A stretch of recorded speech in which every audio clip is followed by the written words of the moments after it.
Welcome to the Napoleon Memoirs. Today we are starting the memoirs of the alleged poisoner of Napoleon, Charles Tristan Montaigne. This guy lies. So enjoy. History of the Captivity of Napoleon in St. Helena. Chapter 1, the Élysée Bourbon. The Emperor has been made to say, I have not found any true fidelity except in the old noblesse. Twice have events brought me near his person when he had just abdicated the throne. At Fontainebleau on the 19th of April, when I hastened to offer to carry him off on his way to the mountains of Tarare with the troops under my command on the Upper Loire, and to conduct him into the midst of 80,000 men belonging to the armies of Marshals Augereau, Suchet, and Soult. I found no one in those vast corridors, formerly too small for the crowd of courtiers, except the Duke of Bassano and the aides de camp, Bussy and Montesquieu.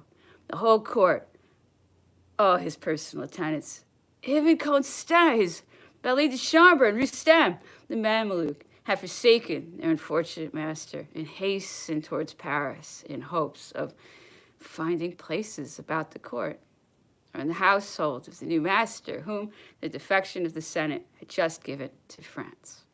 At the Élysée, on the 21st of June, 1815, I found no one in attendance except Countess Cazes and Montalembert, whom I had never seen there in the prosperous days of the Empire, although their names had been on the list of imperial chamberlains since 1809, and Baron Montserrat and Equerry, the aides de camp Drouet, Flau, Labaudière, Titian, Corvinu, rather than the chamber of peers, or at the head of troops, as these periods of terrible recollections the people, considered as a whole, remained faithful to the ruler of their choice, but among the other classes of the nation, fidelity was the exception. On the 21st, at 6:30 in the morning, the emperor arrived at the Élysée Bourbon. The state of Paris made him uneasy. The city was the resort of his most dangerous enemies, of those whose active minds and interested intrigues could do him most mischief. The others, Prussians and English, required a considerable time to accomplish the distance. 8 or 10 days' march must be spent in coming from Waterloo to Paris, and during these 8 or 10 days, the emperor could do much. It was from Paris in 1813 that he rushed to the aid of the shattered remains of the army of Russia at the head of 300,000 men, with whom he gained the battles of Lutzen and Bautzen. Paris was the grand center of action, from which he could most effectually counteract a foreign invasion, provided Paris was disposed to sustain him. Paris was finally the heart of France, and Bonaparte wished to judge of the spirit of the nation by placing his hand, as it were, on the pulsations of its heart. These pulsations were rapid and feverish. The two chambers were convoked. The two assemblies communicated their deliberations to each other. Beyond the pale of their meeting, the people collected in crowds, which were continually augmenting, and those low murmurings began to be heard, which are always the preludes of a political tempest. The Chamber of Deputies was at the same time afraid of being either dissolved by the emperor or dispersed by the people. General Lafayette led them to adopt a decision, and caused it to be proclaimed that every man should be regarded as a traitor to the country who should make any attempt with a view to dissolve the chamber. This was first inroad upon the imperial authority, this decision having been adopted and the chamber thus protected against Napoleon. It next became necessary to guard itself against the people. A second resolution was adopted. Lieutenant General Count Becker, member of the Chamber of Deputies and filling the office of Questor, was nominated commandant of the guard appointed to watch over the safety of the legislative body. The Chamber, reassured by these two measures, continued its deliberations. During this time, Napoleon's first care on arriving at the Élysée had been to convoke there the ministers and great dignitaries of state in order to ascertain the state of popular feeling and the amount of defection produced in the chambers by the tidings of the calamity of Waterloo. Should the emperor in person present himself to the Chamber of Deputies, even whilst he was covered with the dust of the battlefield, and make an appeal to the patriotism of the representatives of France, or satisfy himself with sending his brothers or the minister to explain in his name the evils of the country? The ministers were summoned for 7 o'clock. When they arrived, they found the emperor's carriage in waiting and ready to convey him to the Palais Bourbon. 3 of the ministers supported with all the power the proposal of a personal communication. These were Cambyses, High Chancellor and Minister of Justice, General Carnot, Minister of the Interior, Duke of Bassano, Minister Secretary of State. The majority of the council was, however, of a different opinion. In their opinion, the emperor ought not to expose himself to the storms of a sitting in which all the passions of the members would be arrayed against him, and their violence justified by the pretext of the imminence of the danger and the vast extent of sacrifices which the circumstances demanded. The emperor yielded. Had Napoleon listened to the advice of his brother Joseph, Fouché would have been conveyed from the council to Vincennes as a traitor, and the empire which this man destroyed might perhaps have been saved. Lucien and Joseph had both been in Paris since the month of April. They expected to have been able to resume of the veterans of the Republic that influence which had twice obtained for them the presidency of the legislative councils. But this expectation proved fallacious. In vain did Prince Joseph in the House of Peers and Prince Lucien in that of deputies attempt to revive those sympathies which had been extinguished or repressed by recent events. Their political principles had undoubtedly secured them numerous and faithful friends among the ranks of the liberals, and they would have combated with success the efforts of that party which was eager for the fall of Napoleon at any cost, had the emperor, instead of returning to Paris, remained at the head of his army, and though conquered, still maintained threatening attitude. The chamber, which would perhaps have yielded to the majesty of the emperor, became bold in his absence and whispered the word abdication. It then passed a decree that a commission should be named consisting of deputies and peers who should assist the ministers and cooperate with them in adopting measures to save the country. The deliberations of this united council were prolonged far into the night. The question of abdication was discussed, and when Napoleon awoke in the morning, the result was submitted for his immediate acceptance. Inexplicable caprice of fortune, which only 3 months before had followed, as it were, from the Gulf of Juan to Paris. The flight of that eagle, which flew from belfry to belfry to the very towers of Notre Dame. And that, too, in the midst of the acclamations and the shouts of triumph of a whole great people. On this occasion, he was neither in immediately contact with the army nor with the masses. The electric chain was broken June 22nd early. The Council of Ministers was convoked at the Élysée. One would have supposed that the whole of them would, from conviction, have rejected the idea of any chance of safety for France in an abdication which would deprive the country of the resources of Napoleon's genius. All, however, with the exception of Cambyses, Carnot, and the Duke of Bassano, voted in favor of the necessity of this great sacrifice and assured him that it would specially facilitate the conclusion of the peace, to which he was the only obstacle.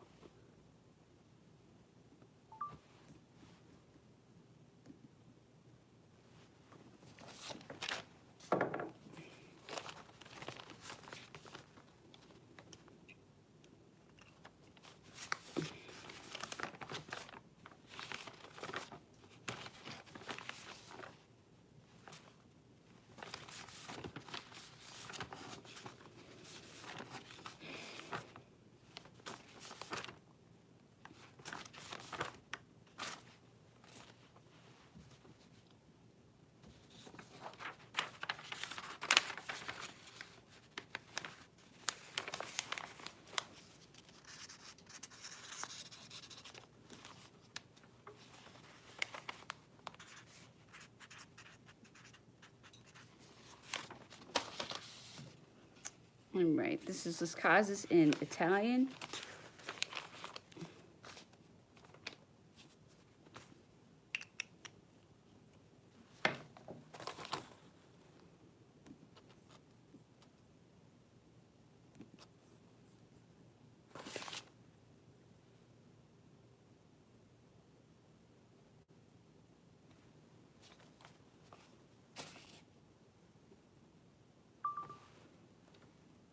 Dopo qualche momento di silenzio, l'imperatore continuò, sviluppando il suo progetto di invasione. Si credeva che la mia dichiarazione fosse niente più di una vana minaccia, perché non si scorgeva possibilità di mezzi. Ma io intanto operavo, benché celatamente. I miei vascelli erano a bello studio dispersi per tutti i mari e gli inglesi dovevano sparpagliare per seguire le loro forze. All'improvviso essi si raccoglievano a stazioni fissate sotto i miei ordini. Dai 70 agli 80 vascelli giravano per la Manica e degli spagnoli era il mio arbitrio usarne ancora per 2 mesi. Altri 3 o 4.000 vestimenti non attendevano che un mio segnale.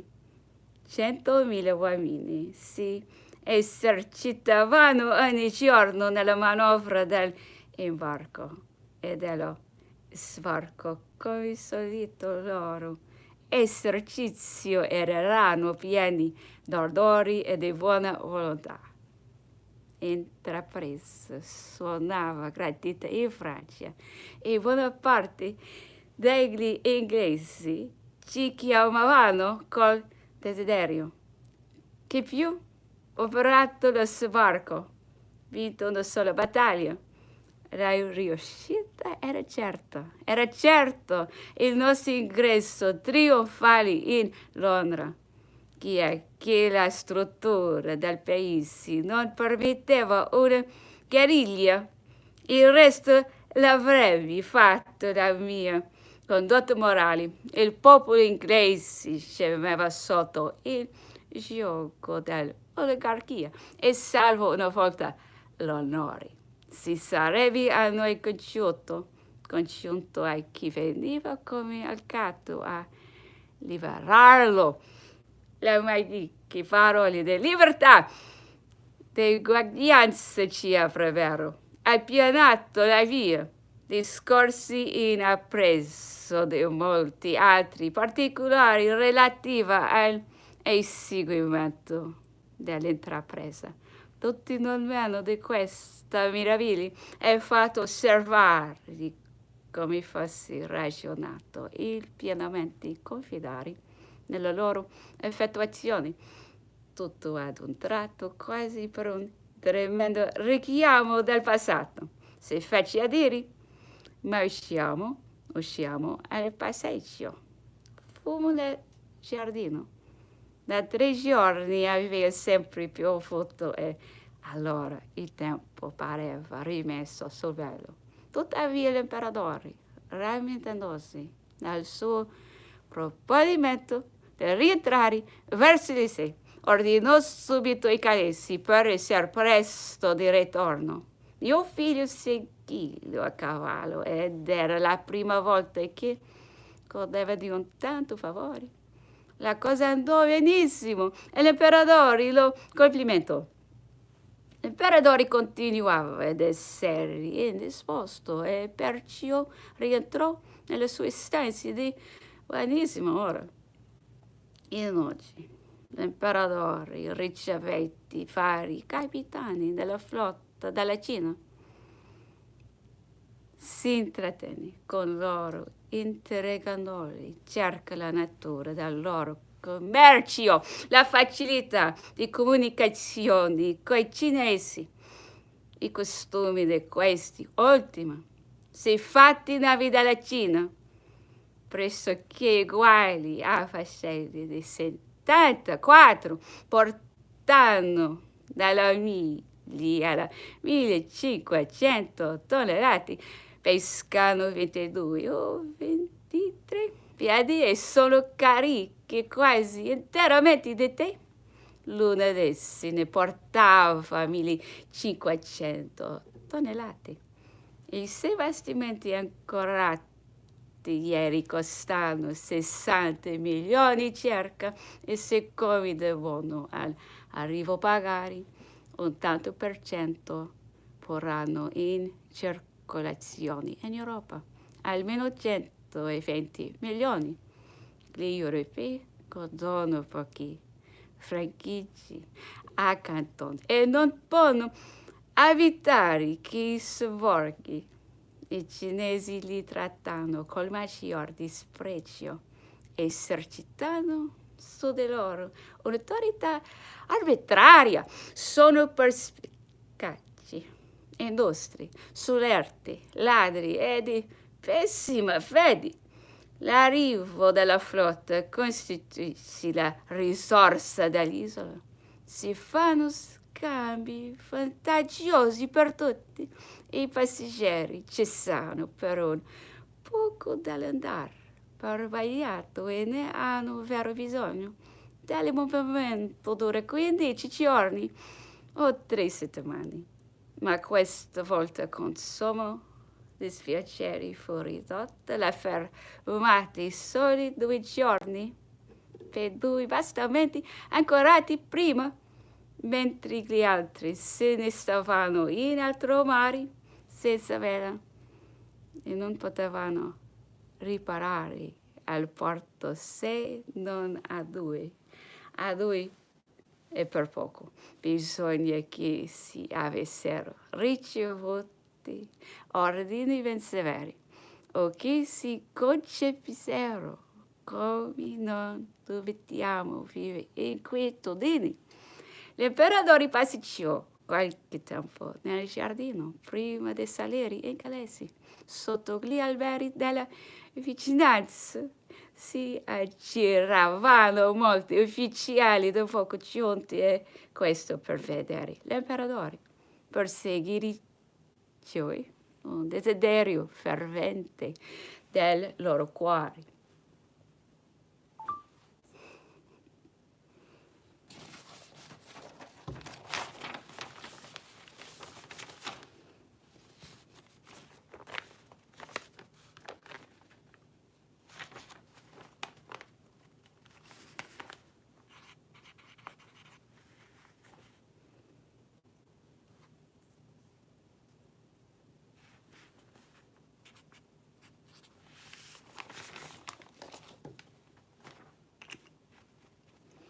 All right, now it's time for Lavalette in French. It's one of my favorites. Love Lavalette.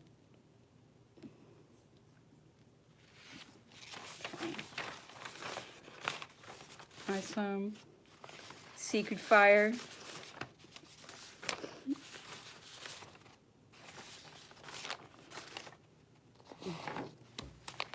All right, French.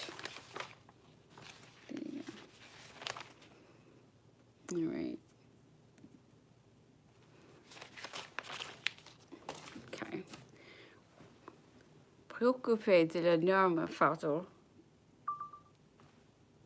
Préoccupé de l'énorme fardeau dont j'allais être chargé dans quelques heures, car j'étais bien décidé à ne céder aucun autre emploi que celui des postes. Je me trouvais engagé peu à peu et naturellement à remplir les fonctions de directeur général.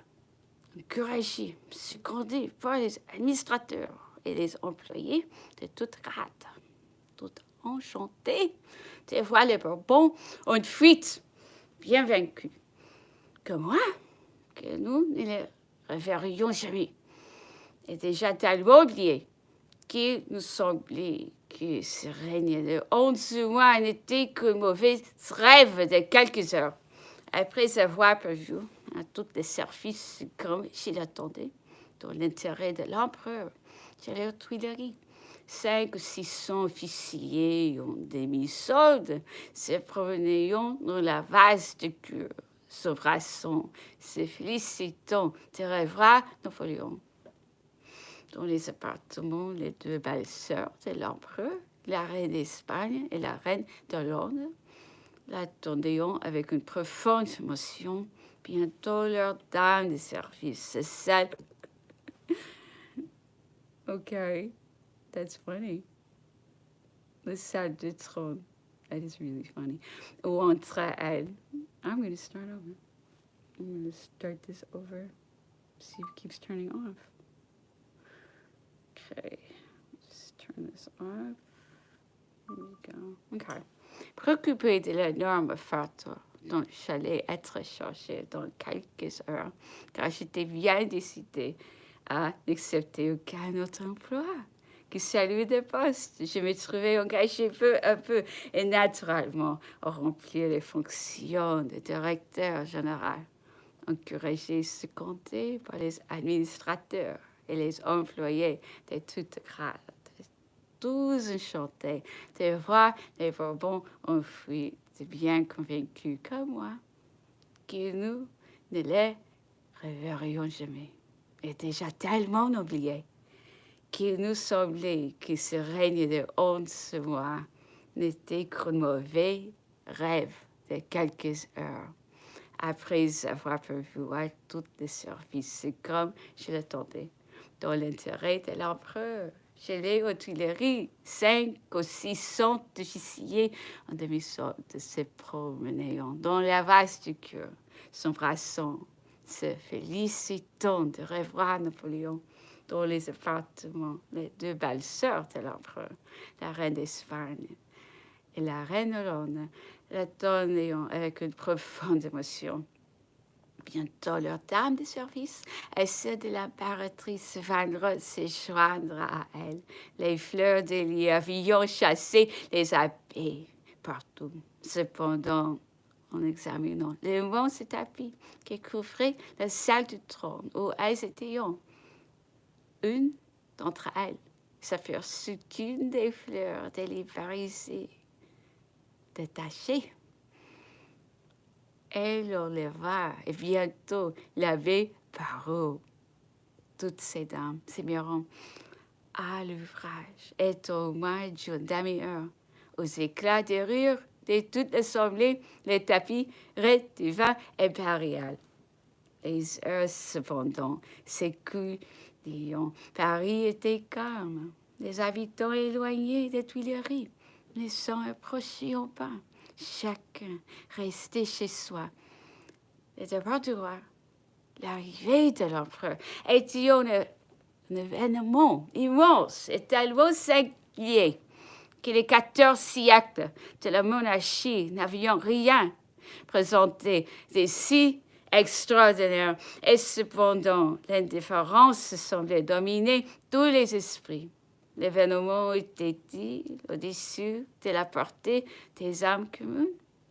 Ou bien plutôt les bons sens du peuple, lui disait-il, que ce n'était pas pour son bonheur que ces deux monarques luttaient ensemble, et qu'il n'en résulterait pour lui que souffrance et sacrifice.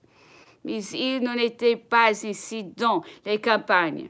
Des officiers qui arrivaient de Fontainebleau en précédant l'empereur. Nous dirons qu'il était très difficile d'avancer sur la route.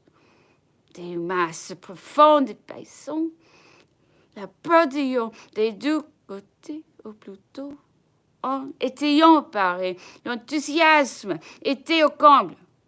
On ne pouvait dire à quelle heure il arriverait. Il était à désirer qu'il ne peut pas être reconnu car, à travers toutes ces délires et ces désordres, le main d'un assassin pouvait pénétrer jusqu'à lui. Mais il avait pris le parti de se jeter avec le duc de l'essence dans une mauvais cabriolet. Et enfin, à 9 heures du soir, cette voiture s'arrêta devant la première entrée. Voici, de la grille du quai de Louvre. À peine eut-il mis pied à terre qu'un cri de « Vive l'empereur !» mais son cri à fendre les voûtes. Un cri formidable se fit entendre. C'était celui des officiers à demi-solde pressés, étouffés dans les vestibules et remplissant l'escalier jusqu'au comble. L'empereur était vêtu de sa célèbre redingote grise. Je m'avançai vers lui et le duc de Vesson m'écria « Au nom de Dieu, placez-vous devant lui pour qu'il puisse avancer. Il commença à monter l'escalier. Je le précédais, avançant et reculant à une marche de distance, les contemplant avec une émotion profonde, les yeux se baignaient de larmes, et répétant dans mon délire, « Quoi, c'est vous?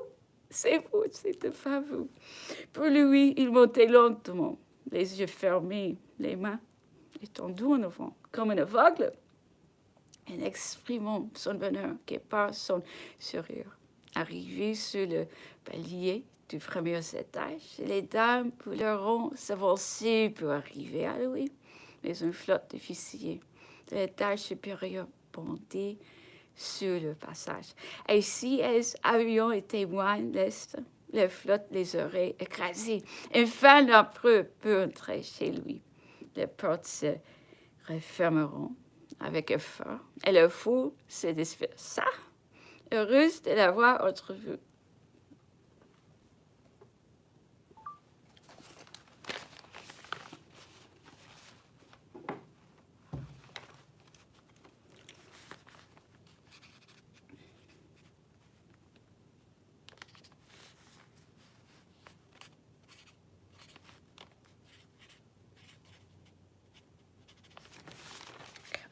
Now it is time for Answer Markey, the Corsican doctor who attended Napoleon's last days on St. Helena.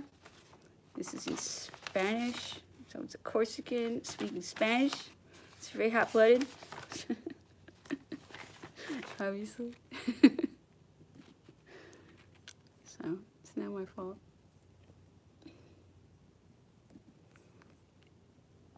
There you go.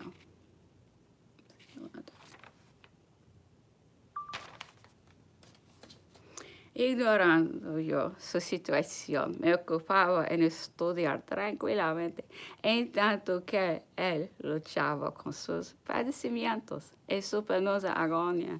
Preguntaba por mí, me llamaba invocando en su delirio el socorro de mi grande espada, mas siendo la distancia demasiado considerable, murió sin que yo tuviese el triste consuelo de cerrarle los ojos. Este doloroso deber estaba reservado a José, quien lo desempeñó con toda la piedad de que un buen hijo es capaz.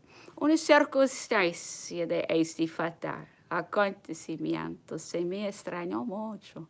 Mi padre era tan poco santo, hasta había compuesto poesías antirreligiosas, pero apenas vio el sepulcro abierto cuando le entró tal pasión por los clérigos, que no había bastantes para él en Montpellier. Un cambio tan repentino y que sin embargo se verifica en casi todos los que se ven atacados por una grave enfermedad. Se atribuye por algunos el desorden que produce el mal en la máquina humana. Los órganos se agotan y pierden la acción. La moral se enerva y la cabeza se pierde. Pero viese el hombre en toda su fuerza. Vean-se essas colunas dispuestas a arrojarse no campo de batalla cuando suena el ataque y caen ante la metralla, que poco piensen entonces en aquellas cosas. 17 de noviembre. Seguía el emperador en el mismo estado, siempre preocupado y cabizbajo. Quise averiguar la causa de su cavilación cuando advertí entreabierto el tratado de anatomía. Esa circunstancia me pareció perentoria. Napoleón temía estar cometido de la misma aflicción que había llevado al sepulcro a su padre, no atreviéndose a confesar su incidad. Buscaba en los libros las luces que no quería perder a los hombres. Yo hubiera dado al mundo entero por ver desvanecidas tan vanas inquietudes.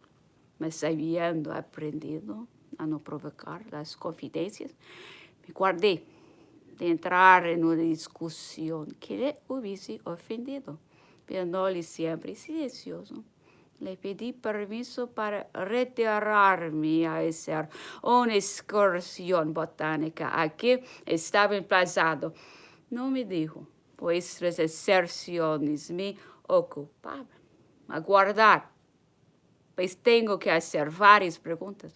Continuamente me estáis hablando de hígado y de Decidme cuál es la acción que estos dos cuerpos ejercen uno sobre otro, como esta acción mortal en este peñasco es benéfica en otra parte, se ignora, Señor. No se sabe lo que en un fluido eriforme y tal o tal órgano. No, Señor. Así como tampoco se sabe cuál es la cosa de la peste y la diferencia entre un ar puro y otro contagioso. En vano se ha intentado separar este principio funesto, pues se escapa todos los medios de que la ciencia puede valerse. La atmósfera de un apestado no puede presentar la misma composición que la de un sano. Creo que no. Y también que habrá pocos químicos que prueban a hacer el análisis. ¿Por qué no? El laboratorio tiene sus valientes, como el campo de batalla. Si bien los resultados son muy distintos, pienses que la gloria de poner fin a un contagio cruel y honra de haberlo intentado solamente no compense los peligros de la empresa. Pero volvamos a nuestro asunto. ¿Cuáles son las funciones, el juego y la estructura del hígado? Habiéndole explicado todo lo que preguntaba, continuó. Estaba bien. Vuestra opinión me parece justa, nueva y que simplifica la máquina humana, la cual ya es bastante complicada para no necesitar superfutaciones. Son tan distintas de lo que se encuentra en los libros. Por ventura, la Francia está atrasada y se sabe menos en París que en Florencia. Mascagni ha dado a la ciencia tal impulso que ha dejado muy lejos atrás de él a todos, lo que la cultiva. Solo hay algunos hombres en Francia y en Alemania. En Alemania, ¿cuáles son? En ese caso, el doctor Frank. Yo sigo la opinión general sobre el mérito de este célebre y práctico y le tengo por hombre muy hábil, ciertamente muy hábil. Lo experimenté la última vez que estuve en Viena. Me había aparecido una corrupcióncilla en la parte superior del cuello que aunque no era nada, inquietaba a los de mi comitiva. Y me obligaron a recibir un médico de quien contaban prodigios.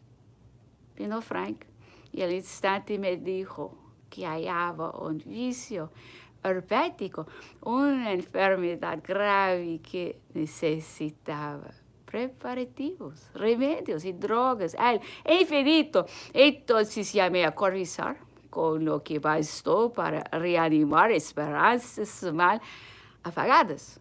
Ya me creían enfermo, en cama, perdida la cabeza. Ya todo se agitaba y cada cual formaba su plan. El médico, tanto más inquieto al ver aquellos movimientos, apresuró su venida sin detenerse hasta Schönbrunn, donde creyendo hallarme a la muerte, me halló pasando una revista. Cuando volví y me anunciaron su llegada, haré mucho de la admiración que manifestaba. Vamos a conversar, le dije. ¿Qué noticias me dais de París? ¿Sabéis que me sostienen que estoy gravemente enfermo? Tengo una pequeña erupción, un dolorcillo de cabeza que, según el doctor Frank, es un vicio herpético. que necessita uma correção larga e severa. Que os parece? Entonces, quitándome. El corvetino examinó el mal y exclamó, ay, Señor, venir de tan lejos para un verificatorio que el último médico hubiera aplicado tan bien como yo. Frank delira. Eso no es nada. Es un accidente que procede de una erupción antigua mal cuidada y no resistirá a 4 días de verificatorio. Con efecto, por este medio desapareció. Ya lo ves, me decía el levantar, el último ventaje. Aquí se reducen las enfermedades que ese alemán os quiere regalar. Luego fui a visitarle dándole las gracias de un modo poco amistoso por el viaje apresurado que le había hecho hacer y se restituyó a París.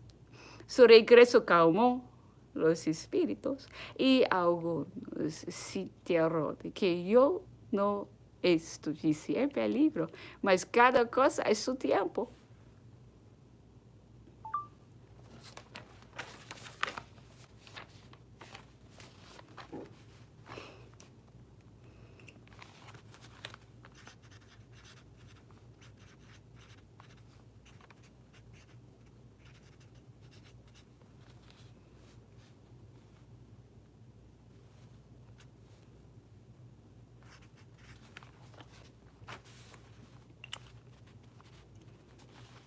Okay, time for the always interesting German. I'm reading very, very tiny fractal German. This is not in regular font, so I'm doing my best. It's very difficult to read. But I can't find this in regular font. I wonder why. So interesting. Anyway. Die großen Gesellschaften in Paris sind fürchterlich mit ihren Codelibets, bemerkte darauf der Kaiser, und das des Vielen, weil man ihnen einraumen muss, dass die meisten voll Wiss und Geist sind. Bei ihnen ist man stets in Grund und Boden geschossen und sehr selten unterliegt man nicht. Weißt, entgegnete ich, dass wir nichts achteten, dass wir uns selbst an der Sorte machten. Nichts war uns heilig und eure Majestät können reichte denken, dass sie unter die Kaiserin auch nicht geschont werden. Das glaube ich wohl, antwortete der Kaiser, aber tut nichts sehen sie nur immer. Nun dann, Sir, so sagte man eines Tages, dass Eure Majestät sehr unzufrieden beim Lesen einer Despesche von Wien zur Kaiserin in Zorn und übler Laune gesagt hätten. Ihr Vater ist eine große Ganache. Marie-Louise, welche viel französische Ausdruck nicht kannte, habe sich nun an den ersten besten Höfling, der ihr vorgekommen sei, gewendet und gefragt. Der Kaiser sagte mir, mein Vater sei eine Ganache. Was bedeutete denn das? Der Hofmann, ganz bestürzt über diese unerwartete Frage, habe gestottert und endlich reingedrückt, dass dieser einen sehr weißen, gesetzten, klugen Mann bedeutete. Einige Tage darauf nun habe die Kaiserin, welche diese neu erworbene Worte noch in frischen Denken gehabt, in Staatsrat präsidiert und die Erörterung lebhafter geworden, als sie es gewünscht und dem Streite ein Ende zu machen. Herrn kam es Service, gerufen der Nicker weiter von ihr gerade ein wenig mit gegen sich beschäftigt. Ein Sie wende ich mich bei dieser wichtigen Angelegenheit uns zu vereinigen, sagte sie zu ihm, sie sollen unser Orakel sein. Denn ich halte sie für die erste und größte Gnasch des ganzen Reichs. Bei diesen Worten lachte der Kaiser, dass er sicher den Bauch halten musste. Oh, wie schade, sagte er, dass das nicht wahr ist.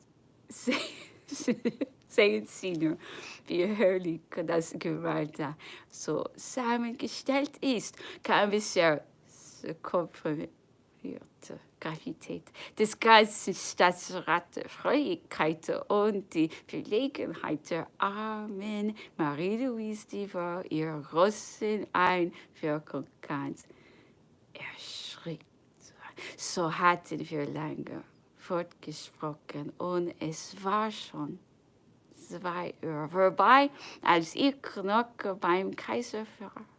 Ich hatte mir alle Mühe gegeben, so viel und noch mehr zu planen, um ihn zu zerstreuen. Und es war mir gelungen. Der Kaiser war wieder heiterer geworden. Hätte gedacht, als er mich fortschickte, befand er sich um vieles besser. Und ich fühlte mich sehr glücklich. Ich sollte mit meinen Sohn so freies bei meinen Wirte in unserer sonstigen Wohnung speisen. Gegen 3:30 hörte ich mir die Befehl des Kaisers. Er befand sich wie gestern und wollte auch heute nicht ausgehen. Einen Augenblick vor meiner Ankunft in Hutz geht bei Madame Bertrand begegnete ich dem Gouverneur, der nachgelagert ging. Er fragte mich, wie sich der Kaiser befinde. Ich antwortete ihm, dass ich deshalb unruhig sei, dass der Kaiser gestern keinen von uns angenommen habe, dass er mir zwar heute früh sagte. Er befindet sich wohl, dass ich aber seinem Aussehen nach lieber gewünscht hätte, er habe sich mir unpass genannt. Gegen 8:30 begaben wir uns auf den Rückweg nach Longwood. Es war sehr dunkel.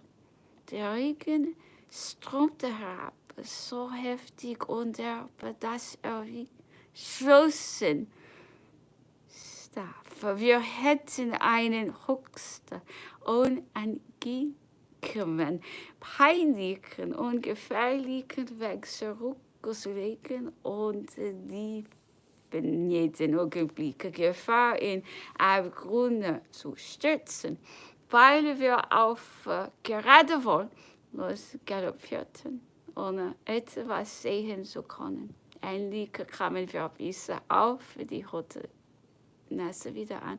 Der Kaiser hatte Befehl gegeben, dass ich gleich nach meiner Rückkehr zu ihm kommen sollte. Er befand sich wohl, war aber ebenso wenig als den Tag vorher ausgegangen und hatte niemand gesehen. Er habe auf mich gewartet, sagte er, und mir viel zu erzählen. Als er gehörte, dass der Gouverneur eingekommen, habe er ihn so sicher ins Zimmer streiten lassen, ob er gleich nicht angezogen und genötigt gewesen, das Kranenfest zu schützen. Ihm gegenüber habe er dann, wie er sagte, mir der größten Gemutsruhe von allen den Punkten gesprochen, die sich natürlicherweise den Geister bearbeiten. Er hatte davon geredet, gegen den Treffpunkt von 2 August, waarin die Alliierten Monarchen ihn für verwandt hielten und gefangen erklärten, zu protegieren. Er hatte gefragt, was für ein Recht diese Fürsten hätten, ohne seine Teilnahme über ihn zu verfügen, über ihn, der ihresgleichen und sonst ihr Herr gewesen sei. Wenn er sich, hätte er gesagt, nach Russen hätte zurückziehen wollen, würde Alexander, der sicher seinen Freunden genannte, ohne mit ihm keine anderen als politische Streitigkeiten gehabt haben, ihn, wenn auch nicht als König, in seinen Rechten auf Rechte erhalten, aber doch wenigstens als einen solchen behandelt haben. Der Gouverneur hatte das nicht abgeleugnet. Wenn er sich hatte fortgefahren nach Österreich flüchten wollen, hätte ihn der Kaiser Franz, wenn er nicht sie selbst enterren und eine unmögliche Handlung begeben wollen, nicht nur nicht seine Staaten, ja selbst nicht sein Haus und seine Familie, deren Mitglied Napoleon war, verweigern können. Auch das räumte der Gouverneur ein. Endlich hatte ihm der Kaiser ferner gesagt, mein persönliches Interesse für etwas rechnen und dies mit den Waffen in der Hand in Frankreich hätte verteidigen wollen. So ist es keinem Zweifel unterworfen, dass mir die Alliierten durch Verträge einer Menge Vorteile, ja, selbst Lande besitzen werden, bewilligt haben. Der Gouverneur, der sich lange dabei verweilte, habe ohne Umstände eingestanden, dass Napoleon ohne Mühe ein großes souveränes Besitztum würde erlangt haben. Ich habe das alles nicht gewollt, hatte der Kaiser ferner gesagt, entrüstet darüber, dass ich sah, wie die Welke das große Wort in Frankreich hatten, dies entweder verraten oder in Bezug auf dessen wichtigste und teuerste Gegenstände sich vergriffen, entrüftet zu sein wie die Masse der Repräsentanten, statt sich selbst zu opfern, lieber mit jener geheiligten Unabhängigkeit, die nicht weniger als die Ehre auch einer Strophe Falsenslohne Landluxus zu vereisten Handel treiben konnte, haben ich mit entschlossen, von den Geschäften zurückzutreten, aber so habe ich mich diesen Zustand der Dinge entschlossen. Welche Partei habe ich ergriffen? Ich habe ein Asyl in einem Land gesucht, in welchem man noch Gesetze erwartet, bei einem Volk, dessen größter Feind ich seit 20 Jahren gewesen war. Aber ihr, was habt ihr getan? Eure Taten werden euch keine Ehre in der Geschichte bringen, und doch gibt es eine erkennende Versehung. Früher oder später werdet ihr dafür büßen, Langzeit wird nicht vergehen, so wird euer Wohlstand werden, euer Gesetze diese Versündigungen zu führen müssen. Eure Minister haben durch ihre Instruktionen nur so deutlich gezeigt, dass sie sich meiner entledigen wollten. Darum haben die Könige, der mich verbannten, es nicht gewagt, öffentlich meinen Tod zu verlangen. Eins war so gesetzlich wie das andere gewesen. Ein Schnellende hätte von ihrer Seite mehr Kraft gezeigt, als der langsam tote, so falk man mich verurteilt hatte. Die Kalabresen sind menschlicher, edelmütiger gewesen als die Syren oder ihre Minister. Ich werde mir nicht selbst den Tod geben. Ich halte das für Feigheit. Es ist edel und männlich als Glück sowie Segen. Jeder hier auf der Erde ist verpflichtet, sein Schicksal zu erfüllen. Wenn man aber darauf rechnet, mich hier festzuhalten, so fällt ihr mir den Tod als eine Wohltat schuldig, denn mein heißiger Aufenthalt lässt mich in an jedem Tag erleiden. Die Insel ist zu klein für mich. Der ich gewohnt war, alle Tag 10, 15, 20 Stunden weit zu reiten. Das Klima ist von den unseren ganz verschieden. Hier ist weder unsere Sonne, noch sind unsere Jahreszeiten hier. Alles atmet nur todtende Langweil. Die Lage ist unangenehm, ungesund, wasserlos. Dieser Winkel der Insel ist wüst.